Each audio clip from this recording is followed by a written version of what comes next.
అంటే ఇంతవరకు ఏ క్యారెక్టర్ గురించి అయితే మాట్లాడానో, ఇంతవరకు నీకు ఏ విలువలు, రాజ్య విలువలు ఉండాలని చెప్పానో, ఇంతవరకు నీలో ఏ ప్రేమ కనపడాలన్నానో, నీలో ఏ పవిత్రత కనపడాలన్నానో, నీలో ఏ విశ్వాసం కనపడాలన్నానో, ఈ మూడు కనిపించవు గాని సిగ్గు లేకుండా స్టేజ్లు ఎక్కుతారు.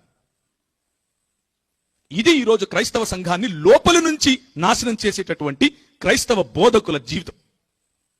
వారి బోధ చెడిపోయిందే, వారి జీవితము చెడిపోయిందే. జీవితము చెడిపోయిన తర్వాత కూడా స్టేజ్లెక్కి మాట్లాడే వాడి బోధ ఎలాగూ చెడిపోతుంది. అది నేనైనా సరే, ఒకానొక రోజు మనం ఎవరమైనా సరే.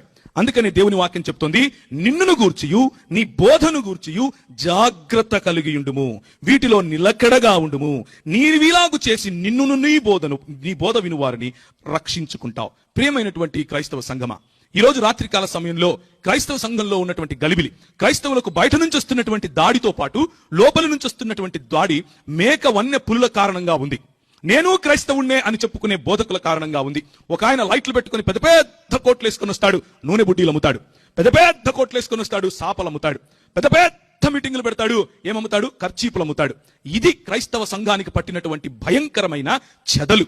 ఈ చెదలకు ఆహా అని చెప్పి చప్పట్లు కొట్టి ముష్టేసినట్లు కొంచెం డబ్బులు ఇస్తే వాళ్ళు, నువ్వు అది కాదేయాల్సింది, నువ్వు ఇప్పుడు ఇస్తే నీ బ్యాంక్ అకౌంట్ లో ఇంత పడతాయి అంటే ఇట్లా తీసేసే వాళ్ళు కూడా ఉన్నారు.